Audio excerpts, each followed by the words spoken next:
Hello po sa inyong lahat mga ka-crypto. Ako po si Pinoy Crypto Trader at sa video na ito ay atin pong pag-uusapan ang tungkol sa balitang ito kay Shiba Inu, kung saan ang lead developer po ng Shiba Inu na si Ginoong Satoshi Kusama ay nagbigay po ng komento dito sa kanilang partnership dito kay rap artist Busta Rhymes. Ayan. Meron na naman po silang panibagong partnership, kaya yan, maganda po talaga yung pagkakaroon ng partnership ng isang project. Yan, katulad ng Shiba Inu. Kapag dumarami po yung kanilang partnership ay na mas nagkakaroon po ng exposure ang Shiba Inu, at dahil sa exposure na ito ay higit na ito yung pinakadahilan para magdulot ito ng paglago. Yan, paglago kay Shiba Inu.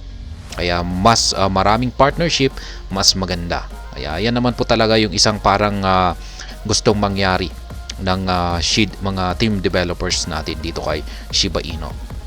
Yan, kasi malaking tulong yan. Hindi po dapat puro lamang mga developments ng mga projects. Yan, kailangan din po ng mga adoption. Yan. Kaya yan, partnership. Yan, mga partnership, kasi yung partnership ay sila na rin po yung nakakatulong sa pagpapalawak ng adoption nito. Yung adoption ay yung gagamit po.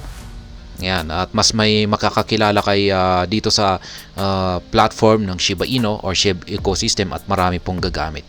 Yan, parang ganito po yan. Yan. Kung una si Shiba Inu ay sabihin natin ay may nagkaroon siya ng partnership. At ayun, yung naging kapartner niya na ito ay i-expose niya ang sabihin natin Shibarium sa kanyang mga users. Yan, yung kanyang mga community. Yan, at malalaman yung kanyang mga community na ito, makikita nila at makikilala nila yung platform ng Shiba Inu. At kung syempre sa dami nila ay magkakaroon sila ng interest at gagamitin nila ito. At dito naman papasok yung adoption. Yan, papasok yung adoption at maraming gagamit dito sa platform ni Shiba Inu.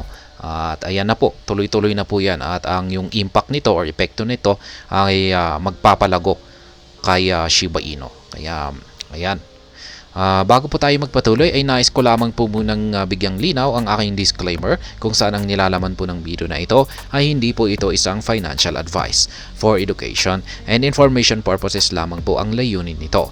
Maliban po dito ay nais ko na rin pong magbigay babala na wala pong kahit anumang group chat ang Pinoy Crypto Trader.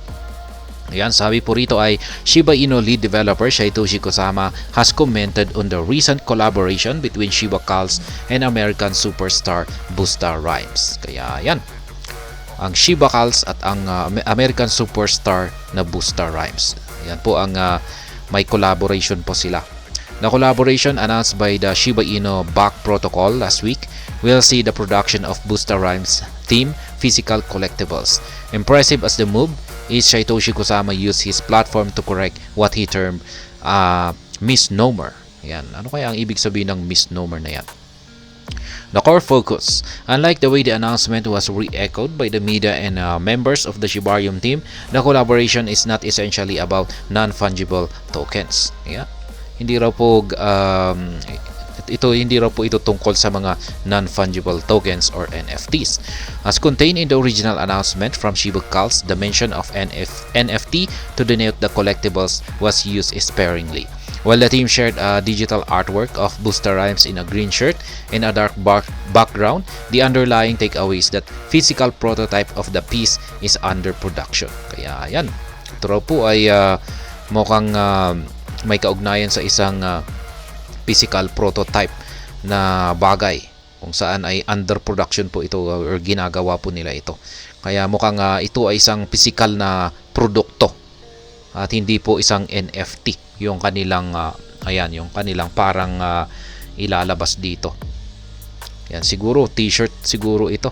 Yan, sabi nga rito ay green shirt na may dark background, tapos may digital artwork siya ng Busta Rhymes.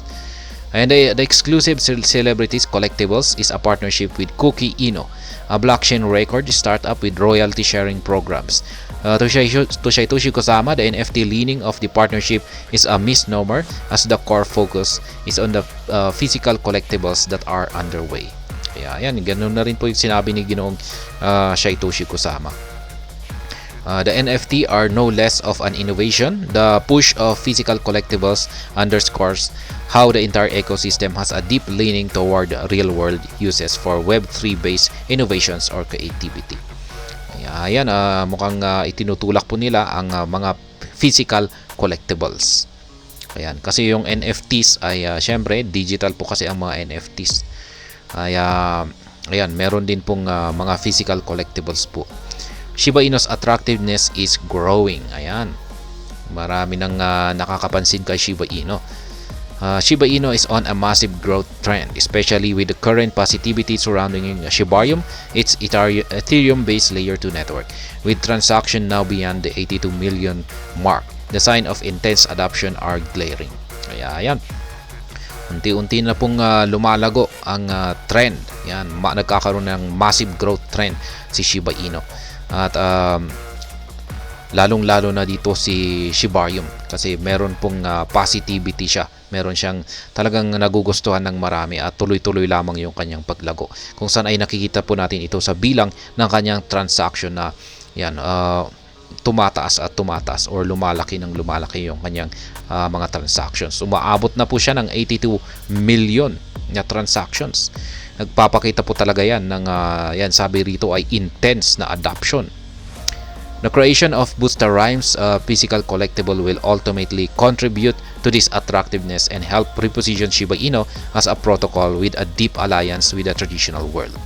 Kaya yan yung kanilang pagkakaroon ng connection dito kay Busta Rhymes. Ayan. At ayan, mga physical collectible.